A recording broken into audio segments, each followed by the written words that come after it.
Olá, tudo bom?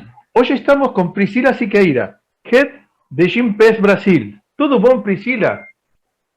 Tudo bom e você, Gustavo? Tudo ótimo. Bom, na verdade, hoje estou mais com uma grande amiga que com uma entrevistada simplesmente, porque eu tenho um enorme afeto por Priscila. Pri, você sabe que muitas pessoas estão assistindo ao nosso canal e tentando entender como se faz para crescer na vida corporativa.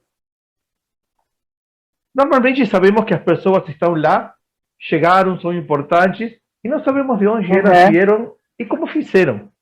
Então, por que você não nos conta um pouquinho quais são tuas raízes? Como foi que você fez para chegar nesta posição que hoje está na vida corporativa? Gustavo, deixa eu ver. Eu falo eu falo que talvez aí, né, eu fui educada desde muito pequena com essa missão de que eu precisava trabalhar, né, de que não tinha caminho curto nem fácil. É, Meu pai sempre falava assim, mesmo que Deus te abençoe muito, só existe uma forma de você ter dinheiro, viver uma vida boa se você trabalhar, né? E a minha mãe, por outro lado, falava assim que a única maneira, né, da gente mudar de vida, assim, é se a gente estudasse e trabalhasse, né? Só para você saber, vim de uma família bem pobre mesmo, né? Assim, meu pai caminhoneiro, minha mãe dona de casa, então mas a minha mãe sempre teve a frustração de não ter, de talvez não ter se formado e não queria isso pra gente, né? Então, assim, eu falo que então, desde muito nova eu venho com esse mantra na minha cabeça, sabe? Aí juntava que eu detestava limpar a casa, detestava fazer essas coisas de casa, aí que ela falava mesmo, né? Então, você quer fazer isso, você tem que. E aí, enfim, então eu comecei a trabalhar muito cedo, né? Quando eu tinha 16 anos, eu estava no segundo ano do colégio, então, porque então eu precisava trabalhar, então nós temos que escolher um colégio técnico para que vocês saiam de lá com um trabalho já endereçado, né? Aconteceu. Quando a gente chegou no colégio, quando chegou a hora de escolher o colegial, minha mãe falava o seguinte: vocês precisam escolher um colégio técnico, porque você já tem uma profissão para ir, né, trabalhando. Então, imagina aí eu com 14 anos tendo que decidir o que eu ia fazer. Então, eu decidi que eu ia fazer processamento de dados, porque segundo um primo meu era uma coisa de computador, e eu falei, bom, o computador vai servir para qualquer coisa no futuro, né? E Tudo. aí, enfim, então foi aí que eu comecei. E aí no segundo ano eu comecei a fazer estágio, e aí então então, e eu fazia um estágio que era engraçado, um estágio que eu não ganhava nada, Gustavo, era de graça, porque a minha mãe que arrumou também, arrumou para nós três, nós somos em três, tenho eu e mais dois, um irmão e uma irmã, e ela fez a mesma trajetória para todos. Então hoje ninguém pode reclamar, falar, né, que todo mundo teve o mesmo encaminhamento. Isso. E aí, enfim, graças a Deus estamos todos bem, e aí foi assim que eu comecei aí nessa empresa, era uma empresa distribuidora de medicamentos, mas eu falo que eu também sempre fui muito abençoada, né? Porque nesse momento, nessa empresa, era uma empresa que estava fazendo downsize do mainframe, e na época, era época de real novo, aquela época que estava mudando tudo, as moedas, então eu fiquei com 16 anos de idade, responsável por atualizar a lista de preços que vinha das distribuidoras, né, das farmácias, então era uma responsabilidade, né? Por mais simplesinho que era o sistema, era uma responsabilidade. E eu brinco, falo, gente, uma loucura, né? Desde aquela época eu trabalhei muito, porque mesmo sem ganhar nada, eu trabalhava à noite e tudo, porque tinha que seguir ali a atualização dos preços, porque vinha a lista, a gente tinha que atualizar um sisteminha que ia para o mainframe. Então era esse, então tinha que estar muito rápido, a atualização tinha que ser muito rápida, né?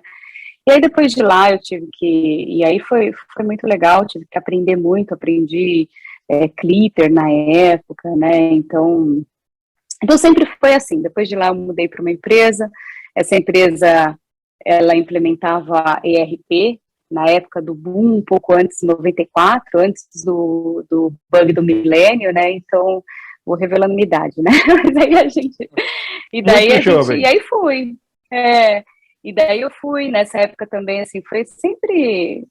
Eu acho que esse lance de nunca ser nada fácil, ele é muito válido, né? Porque mesmo nessa empresa, quando eu fui para lá, eu tive que aprender era um ERP que chamava na época Triton, depois ele sumiu, hoje é a Infor, acho que nem existe mais, e assim, tive que aprender meio que no manual, e aí fui substituir um consultor sênior, então eu passava dias, assim, noites, além da tensão, propriamente dita, eu passava estudando e tudo isso, né, então, enfim, sempre foi eu acho que, para resumir, assim, tem uma história toda, mas para resumir, eu acho que sempre o esforço sempre teve presente, acho que tem até hoje, sabe? Nunca tem nada muito fácil, assim, sabe? Nada é muito... às vezes eu tinha a sensação que eu tinha que me esforçar mais que os outros, e talvez fosse mesmo, né? Porque eu trabalhei fazendo faculdade, então eu dormia pouquíssimo durante a noite. Depois eu não fiz inglês desde nova, então depois eu tive que estudar inglês. Eu me lembro que quando eu terminei a faculdade, que aí eu falei, agora sim eu vou me dedicar um pouco mais para o inglês.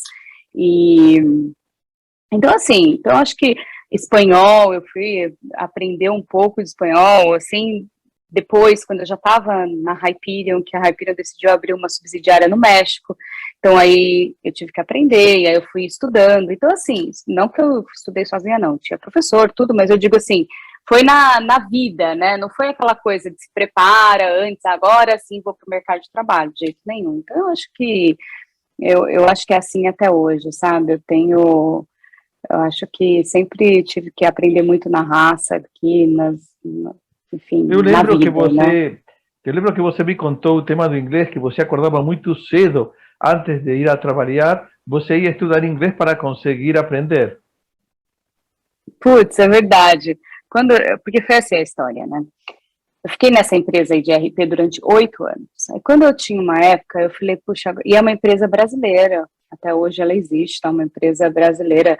Eu entrei lá, tinha 12 pessoas, e aí quando eu saí já tinha 200. Então eu participei do Caramba, crescimento dessa empresa. E aí eu falei, eu queria sair, chegando, sabe essas resoluções de final de ano, né? Eu falei, eu quero sair, ir para uma empresa multinacional. Então eu pensava em ir para uma Accenture, uma dessas empresas de consultoria, né? Para eu poder definitivamente estudar o inglês, né? Ter uma experiência internacional, era isso que eu queria. E aí, isso foi em janeiro que eu decidi.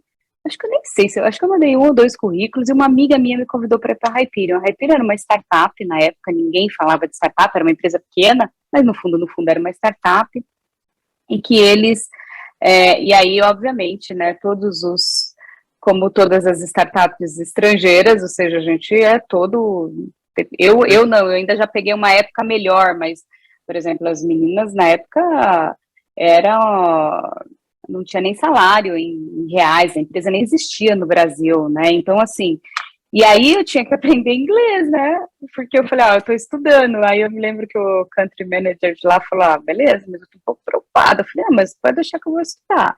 E aí eu levantava, assim, Gustavo, que eu vinha lá da Zona Leste e até aqui do Itaim, e eu saía assim, chegava aqui 6 horas, que era a minha aula de inglês das 6, e a professora falava, ela era ótima, ela falava, não adianta fazer pouco tempo, tem que fazer bastante.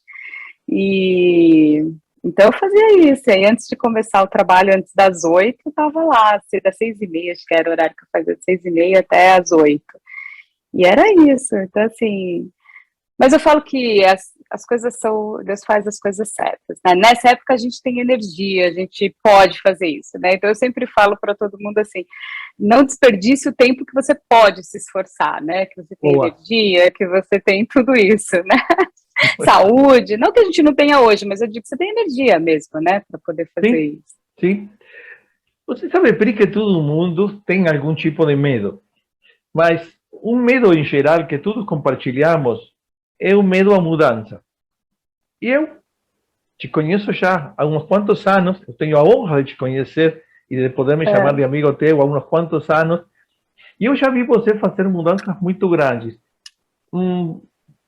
Você poderia ser considerada uma alta executiva que chegou lá e você decidiu fazer uma mudança muito profunda.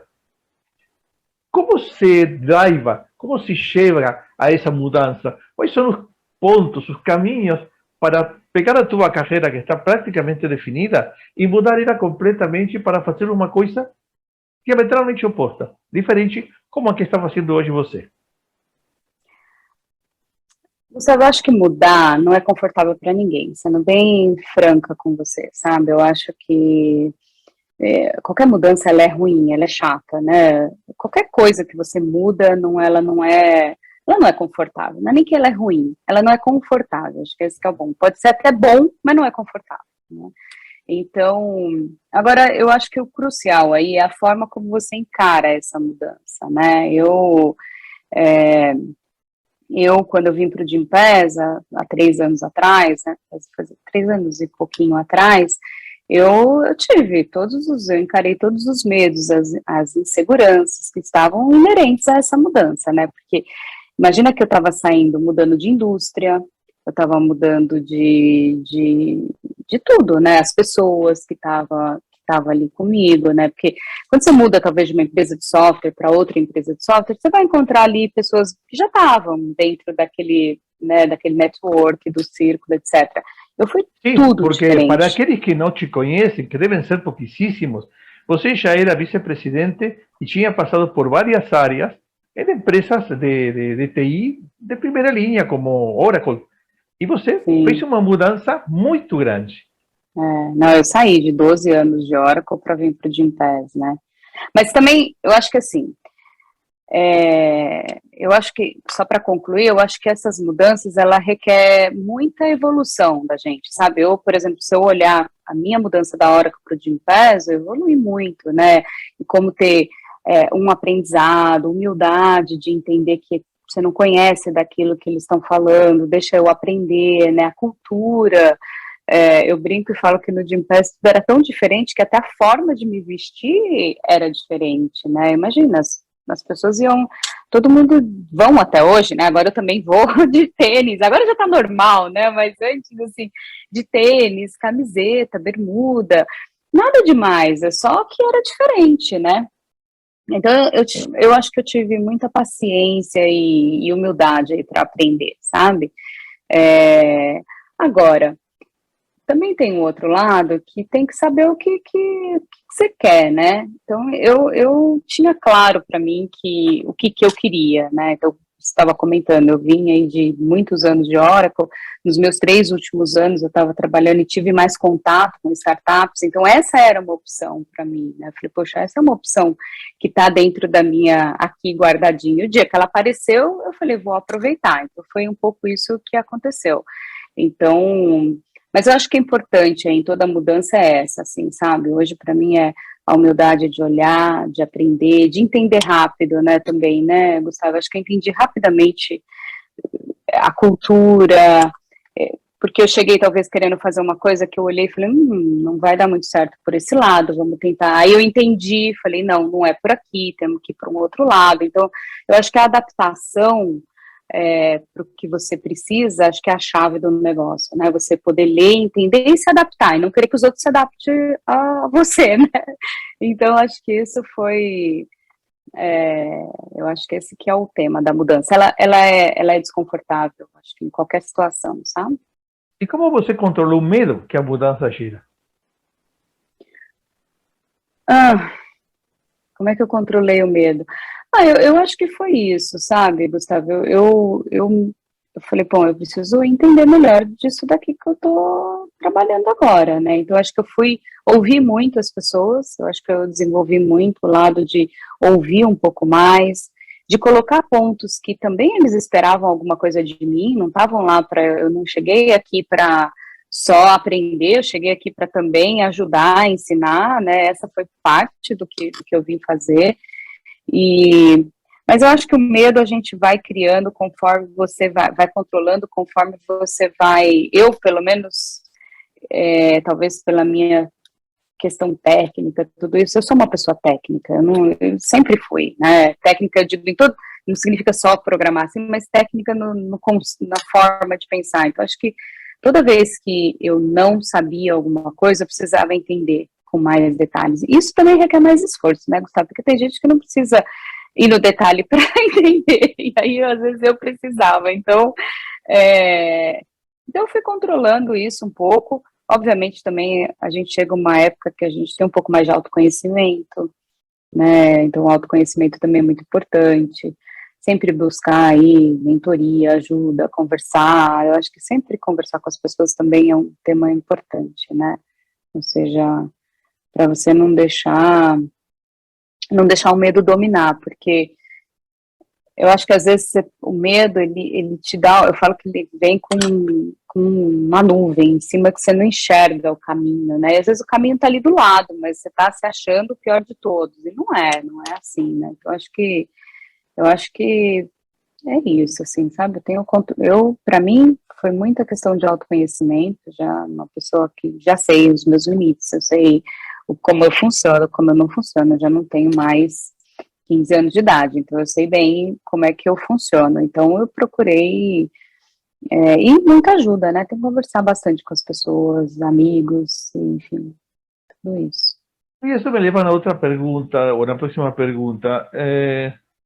Um dos grandes fantasmas que as pessoas que estão na vida corporativa enfrentam não se dá logo no começo, sino mais ou menos na metade da carreira. E é o famoso síndrome do impostor. A pessoa acha que não tem todas as capacidades necessárias para aspirar a tal ou qual posição ou para cumprir com as obrigações da posição que está. O que você diria para essas pessoas? Esse nunca foi um problema teu. Então, o que você diria para alguém que sente que está com um síndrome de impostor?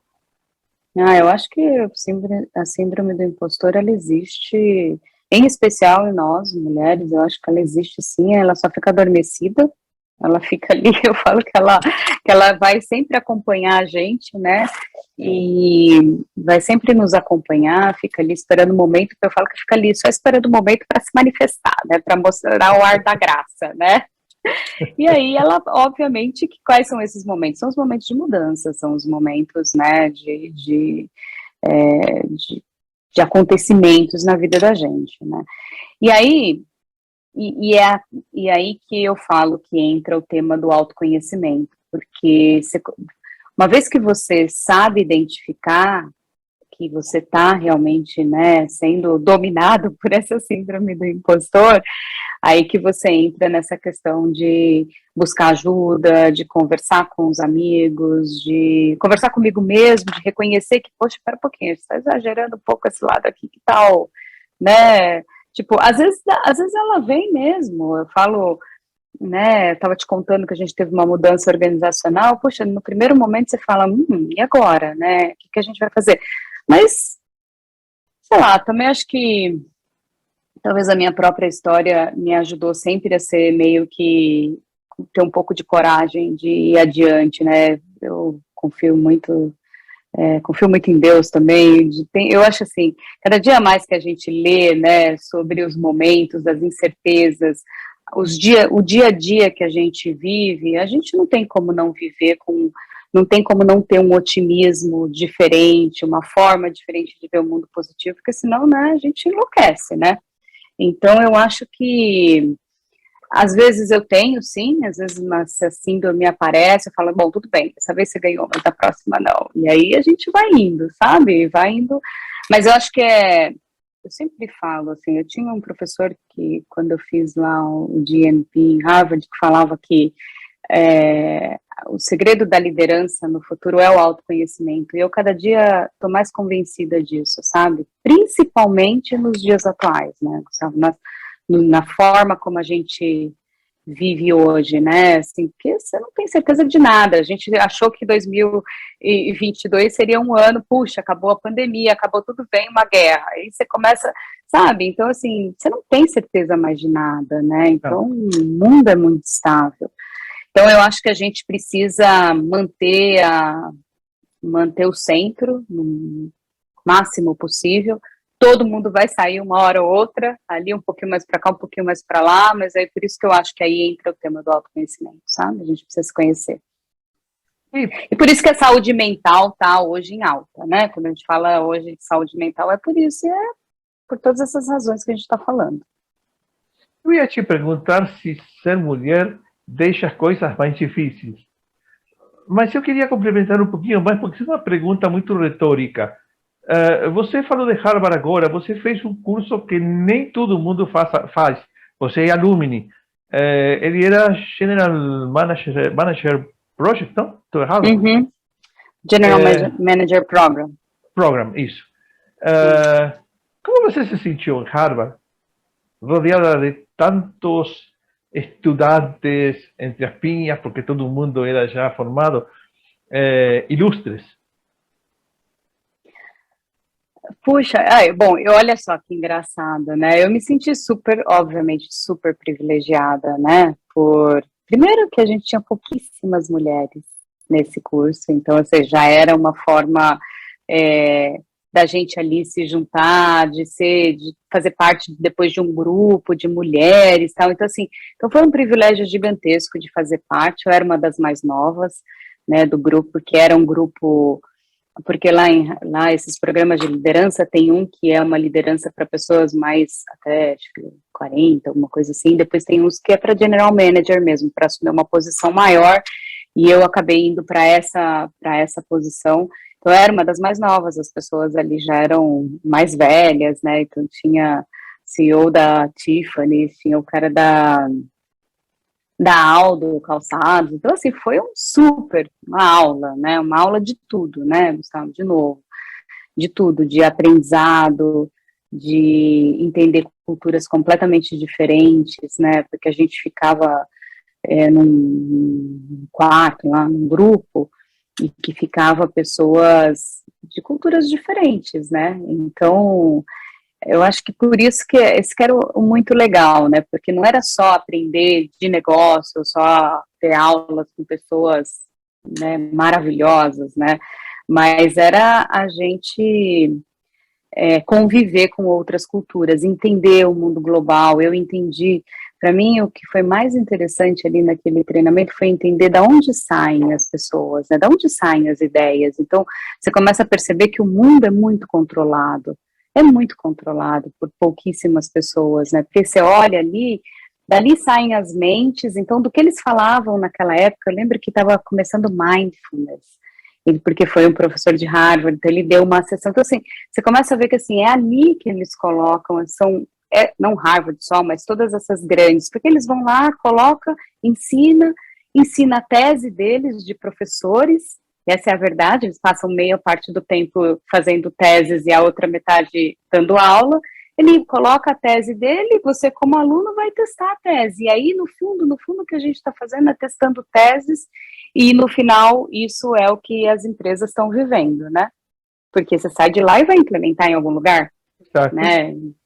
Então assim, para mim foi uma abertura de horizontes, assim, de vida, de entender. E aí hoje, quando eu me deparo com as pessoas, assim, eu falo, gente, não é tão, sabe, tão rock science, tão brilhante, ou tão... Existe um método para tudo, sabe? Então, mas foi, assim, foi maravilhoso. Tenho amigos até hoje eu converso com eles, até hoje eu falo com eles. Então, assim, foi maravilhoso, maravilhoso. Eu me lembro de um comentário que você me fez na época, que você tinha terminado de tomar um café do breakfast, e estavam aí conversando, e que algum colega falou, vamos correr ao redor do campus, aí na pista de corrida. E você falou, falta pouco tempo. Sim, mas está. Então você ficou surpresa com a capacidade de optimização do tempo que esta pessoa tinha lá. É impressionante tudo. Era impressionante assim, vamos começar a aula. Era 9 horas, ela não começava nem 8h59 e nem 9h01, era 9 horas, assim, sharp. Aí tinha um professor que ele Ele nem dá mais aula, ele deu aula um período, mas ele é do Goldman Sachs e agora ele estava como é, CEO do Banco Federal do Texas. Então, assim, um cara super, super, assim, né? E aí ele falava o seguinte, se você não consegue chegar no horário na aula, você não serve para ser um líder. Então, assim, sabe? Então era uma coisa, assim, alucinante. E era muito legal, porque você via, existia muita disciplina, coisa que, às vezes, a gente não... Então, aprendi muito a ter disciplina. Disciplina com tudo, com exercício, disciplina com o estudo, com tudo, sabe? Então, tudo muito metódico, assim. Então, é muito legal, assim, é uma experiência fantástica. Continuando com a pergunta que eu te fiz relacionada com se ser mulher dificulta um pouquinho mais o caminho do crescimento dentro da vida profissional, corporativa também. Agora tem aí um filme dando volta na Netflix que se chama The Adam Project, se não estou errado, e é um cara que volta do futuro e se encontra com si mesmo quando era criança. Parafaseando um pouquinho este filme, o que você diria para aquela Priscila que aos 16 anos começou a trabalhar? Se você tivesse essa possibilidade de encontrar-se com ele agora. Boa pergunta.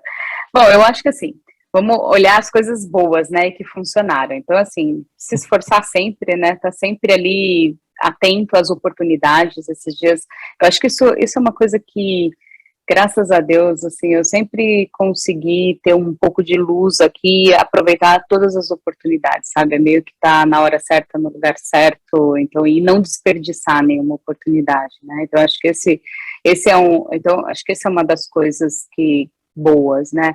Tá sempre disposta a aprender. Outro dia eu tô dizendo que agora eu sou um eterno aprendiz, e nós somos mesmo, né? Assim, eternos aprendizes. E então eu acho que você aprender sempre. Então eu acho que isso eu diria para Priscila, eu continuaria dizendo que ela fez muito bem isso tudo, sabe? Eu faria isso. Mas eu também diria para ela que não precisava levar tão a sério tudo, sabe? Tipo, tudo tão a sério, tudo às vezes tão sofrido, né? Assim, não é sofrido, que eu quero dizer assim, tinha momentos que as pessoas levavam situações, tá ok, não deu certo, e aquilo para mim não encarava da mesma forma, sabe? Eu sofria com aquilo. Então, talvez se fosse hoje, eu acho que eu levaria menos a sério, talvez até aproveitado um pouco mais o caminho, né? Eu acho que esse que é e é isso que hoje eu acho que eu faço diferente, é entender os meus limites, entender os meus caminhos e aproveitar isso, né? Então é isso que acho que eu diria para a Priscila de antigamente. Assim, parabéns em alguns pontos, e não precisa ser tão sério assim a vida, dá para levar ela, dá para levá-la de uma maneira mais tranquila. Mas valeu a pena. Ah, valeu a pena, né, Gustavo? Valeu a pena, sem dúvida, né? Até porque ontem eu até estava falando sobre isso, né? Tudo passa muito rápido, né? Então, a gente, às vezes, por uma besteira, vale a pena você se esforçar um pouquinho ali, que depois vem a recompensa, né? Então, acho que vale a pena, sim. Você diz que quando você faz o que você gosta, além de ser muito prazeroso, normalmente você consegue atingir o sucesso. Você faz o que você gosta, Pri? Ah, eu faço, Gustavo, eu faço o que eu gosto. Eu gosto de estar com gente, eu gosto de estar com os clientes, eu gosto de...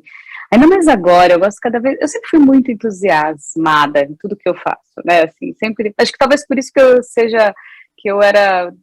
que sou até hoje, de uma certa forma, dedicada em tudo, né? Assim, que eu gosto. Eu nunca fiz nada que eu não gostasse, assim, muito. Claro, todo mundo tem alguns momentos ali que tá difícil, né? Mas como na vida, né? Mas eu faço o que eu gosto. Eu gosto de estar com o cliente, eu gosto de participar de uma venda, né? Eu gosto de estar com gente, eu gosto de ouvir o time, eu trabalho com um time muito legal, muita gente muito jovem, então pessoas completamente diferentes, eu adoro conversar com eles, adoro ouvir.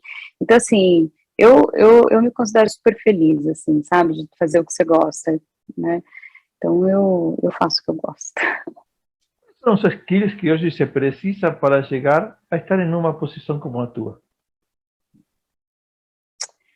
Puxa, eu acho que cada dia mais, eu acho que quando eu paro para olhar também, né, no retrovisor, eu acho que sempre fui uma pessoa muito voltada a pessoas. Eu acho que eu sempre fui um pouco preocupada, isso a gente sabe, né, a gente já conversou algumas vezes assim. E entre parênteses, gostaria de salientar que você sempre foi uma excepcional líder.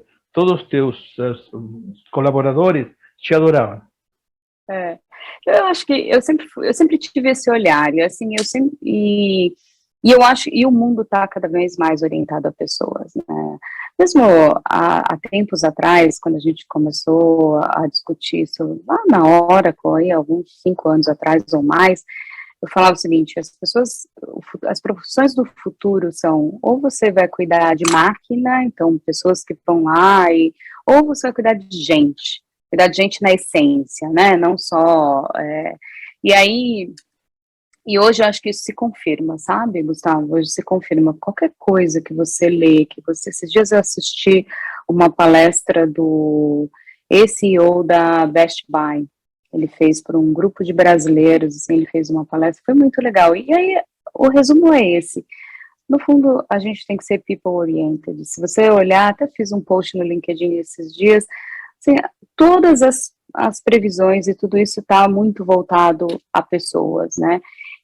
Então, assim, eu acho que e aí quando fala de pessoas, eu acho que a gente precisa, pessoas em geral, né? Então, como é que você entende que o seu cliente do outro lado é uma pessoa? Como você entende que seu colaborador, as pessoas, né, o seu funcionário, ou seja, quem está ali, né, do time, hoje a gente nem fala mais isso, né? Então, e aí, quando eu falo de gente, eu falo de empatia, falo de respeito. Eu acho que o respeito tá muito importante, né? Eu falo que não tem mais espaço para gestores durões, não tem mais espaço para coisas que a gente ouvia no passado, né, Gustavo? Assim, você parar para olhar, esses dias eu estava fazendo uma palestra relacionada ao mês das mulheres, etc. Sim, hoje é inconcebível escutar algumas coisas que a gente escutava antes e achava que era... Normal. Achava um absurdo. Não, normal acho que eu nunca achei, sabe? Sempre achei escroto, mas, no mínimo, era, tipo assim, uma pessoa falando alguma coisa, né, assim, que não convém.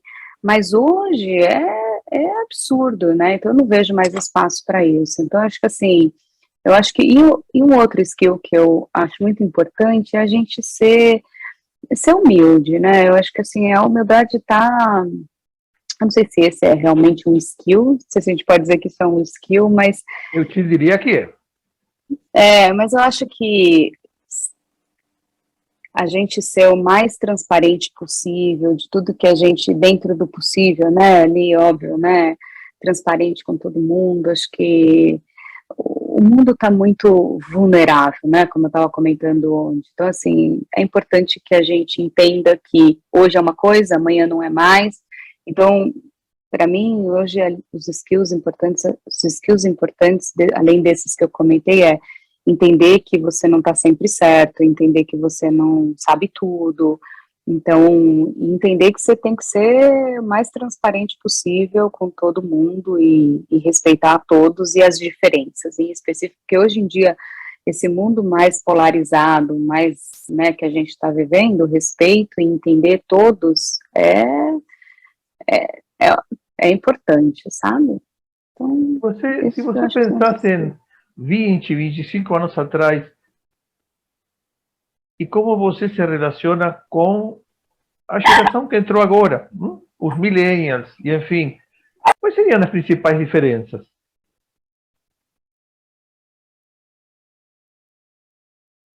Dos milênios comigo há 20 anos atrás? Uhum. Eu acho que assim, eu acho que as prioridades são diferentes, né? A gente, quando há 20 anos atrás, a gente foi educado, igual eu comecei falando para você, né? Para trabalhar. Então, o seu trabalho era quase quem definia você, né? Se você tem, né? Era meio que assim.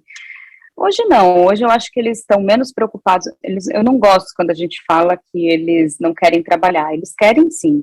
Eu acho que todos querem, sim. Eu lido com muitos extremamente inteligentes, extremamente provocativos, então isso é muito legal. Então, quando eu olho há 20 anos atrás com hoje eles não, tipo, que a gente estava falando, já não aceitam qualquer coisa, não aceitam a falta de respeito, a falta de transparência, a falta de integridade, tudo isso já não aceitam mais. O trabalho já não é a prioridade para eles, né? Assim, a prioridade deles é a vida integral, não é só o trabalho não vai deixar. Então, eu acho que isso a gente tem que entender de uma vez por todas, né? E eu acho que eles são mais espertos que a gente, né? Tem mais informação. E o pior é que não estão errados. Não estão. Eles têm mais informação, né? Foram, né? Independente da classe social, foi criado com mais acesso ao mundo do que nós fomos, né? Então, eu acho que são fantásticos, assim, sabe? O erro, talvez, que eu enxergo é o direcionamento deles, porque uma vez que bem direcionado, cara, não tem por que dar errado, né? E são questionadores, aprenderam a perguntar. Quantas vezes eu não sei você lá na Argentina, mas aqui a gente não foi educado a perguntar. Não, nem aqui. A gente foi educado a ouvir. A obedecer e pronto. Exatamente, aprende. Agora, meu filho, eles perguntam, eu acho máximo. Pri, chegar a uma posição como aquela em que você está e nas que previamente você esteve, afeta muito a vida pessoal. Você tem uma filha, a Rafa, você tem teu marido, o Marcinho. É difícil fazer com que as duas vidas combinem bem?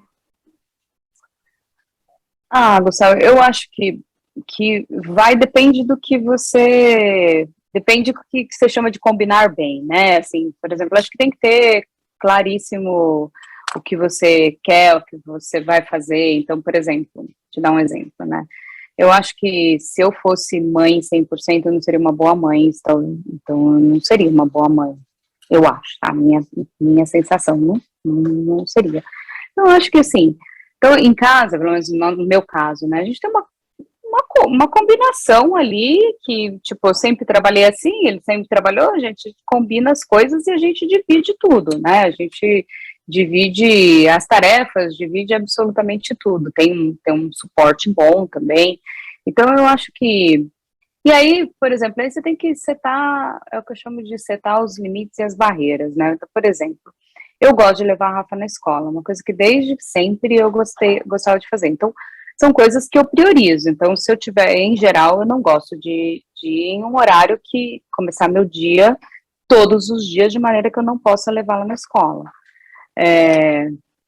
Então, essa é uma das coisas.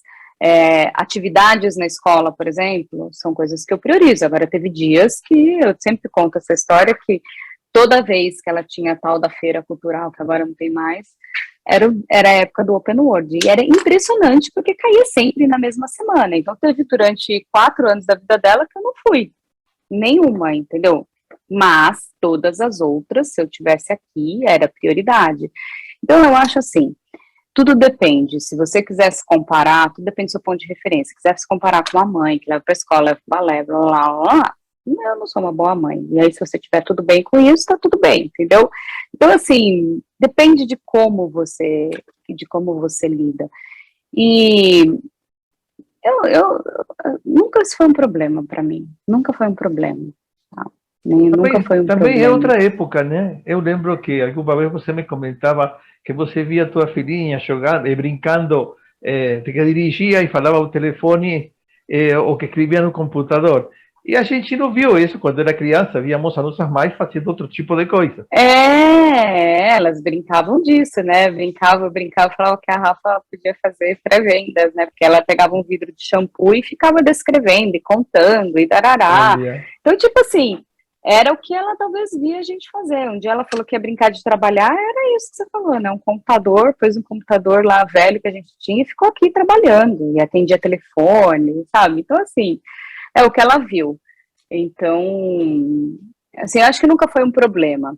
Agora, uma das decisões de quando eu vim para o Gympass foi muito nessa vida, foi muito priorizar minha vida pessoal, por exemplo, né? Eu queria parar de viajar. Não é nem que eu queria parar de viajar, eu queria ficar mais próximo dela, né, porque eu acho que as crianças, quando elas vão crescendo, Viajava muito. E as crianças, quando elas vão crescendo, elas vão precisando mais da gente próxima, né? E aí eu consegui, e daí foi aí que eu consegui conciliar, não saí da Oracle por conta disso, mas assim, entre, entre uma coisa ou outra ali, na hora de eu priorizar, falei, poxa, é isso aqui que eu quero ficar no Brasil, eu quero ficar com ela, eu quero estar próximo, né? Então, é, tudo isso conta, né, Gustavo? Tudo isso. Então, assim, resumindo, acho sim que dá para ter filhos, acho sim que dá para casar, acho sim que dá para ter uma família, desde que você determine aí os seus limites e os acordos, né? Não precisa estar escrito no papel, mas desde que esteja todo mundo de acordo com aquilo, né? Isso. É o que funciona, né? Home office ou presencial? O que você prefere? Ah, Gustavo, eu prefiro o híbrido. Eu vou te Híbrido. contar que eu refleti bastante sobre isso nesses últimos períodos aqui, né? A gente já voltou, você volta quantas vezes você quiser, quantas vezes não, são no máximo 3 vezes por semana, mas você pode ir ou pode não ir nunca, né, no Gym Pass. E eu comecei a fazer alguns testes, então assim, para mim, você estar em casa é mais confortável, óbvio, né, você não tem todo o tema de deslocamento, não tem nada disso, então estar em casa é mais confortável, é mais rápido, sei lá, em meia hora eu tô pronta, eu consigo, né, começar a trabalhar. No escritório, não. No entanto, para mim, no escritório, tem uma coisa que é mais produtiva do que em casa, né? Por exemplo, no escritório, eu consigo, entre uma reunião e outra, eu consigo fazer coisas mais de trabalho e estar ali mais forte, mais focada do que em casa. Então, em casa, para eu, entre uma reunião e outra, às vezes, sei lá, você vai ao toalete, você vai no banheiro, aí você encontra, Alguma coisa. pergunta alguma coisa, aí você já se distrai mais. Então, assim, eu acho que, então essa é a minha análise, tá? Eu acho que em casa, por exemplo, outro dia eu estava medindo, né, em casa, vamos supor, um dia que você não vai na academia, em casa você fica muito mais sentado do que quando você vai ao escritório. Ao escritório você sai para almoçar, você conversa com as pessoas, você levanta, você. Então tem uma movimentação muito maior. A quantidade de passos que você dá no Sim. escritório e em casa é completamente diferente. Então, assim, eu acho, outro dia eu estava até conversando com o Marcinho, meu marido, sobre isso. Eu acho, porque lá na empresa dele ele ainda está full-time home office, né? Eu acho que full-time home office, se você não tiver uma disciplina de sair todos os dias, de fazer uma atividade, de fazer alguma coisa, ele é difícil, sabe? Então eu gosto do híbrido, eu gosto de poder, às vezes, ficar em casa, às vezes ter que ir para o escritório, nem só um, nem só outro, sabe? Essa é a minha conclusão, cheguei a essa conclusão há algumas semanas atrás. Que Porque bom. eu ficava pensando, eu falei, gente, eu preciso entender qual que é a diferença e o que funciona aqui, o que funciona lá, tal. E essa é a minha conclusão hoje. E é sempre um enorme prazer conversar contigo, mas você tem algumas quantas coisas que fazer e eu não quero te tomar mais tempo. Então, para terminar, eu queria te pedir, neste canal, as pessoas que assistem os vídeos e que agora vão assistir estas entrevistas, sempre buscam entender como é que vocês chegaram lá. Qual foi o caminho? Quais foram as grandes barreiras, as dificuldades? Como conseguiram se sobrepor a tudo isso? Então, eu queria te pedir para deixar uma mensagem para todas essas pessoas que estão agora assistindo este vídeo. E tem muitíssimas pessoas que seguem você. Você é uma pessoa muito referente, muito querida e muito procurada no meio empresarial, pois você, insisto, está marcando uma tendência. Qual seria a mensagem que você deixaria para essas pessoas? Adoro milhões. Mas assim, mas a minha mensagem, Gustavo, é muito. Por mais simplista que ela não é fácil de executar, mas a minha mensagem é que a gente acreditar em você, né? Por mais que isso, né, às vezes não parece surreal, eu acho que é importante acreditar. É, e tá integralmente, né, fazendo tudo com aquilo que a gente já comentou um pouquinho, com amor, com dedicação, com vontade, e que aí eu definitivamente acredito que a hora que você faz isso, os resultados surgem, sabe, os resultados vêm, os resultados aparecem, então eu acho que é muito importante esse, né, Acho que se dedicar, não tem caminho fácil, sabe? Não tem caminho, não tem atalho. Tem que se dedicar, tem que estar ali. E aí fazer tudo que você gosta, né? Dentro do possível, transformar aquilo numa oportunidade, né? E então é isso, eu acho que é isso. E uma coisa que eu sempre falo para as mulheres, não quero deixar a oportunidade de comentar, é que para as mulheres, né, defenderem aí as suas posições, defenderem os salários, especialmente, acreditar, né, buscar aí aliados, né, ou seja, buscar mentoria, buscar ajuda, pode ser, às vezes, dentro do ambiente de trabalho, às vezes pode ser fora, mas para que a gente possa, né, não, assim, a gente não, ser atento a isso, sabe, a gente precisa ser atento a essas questões, né, de você acreditar em você.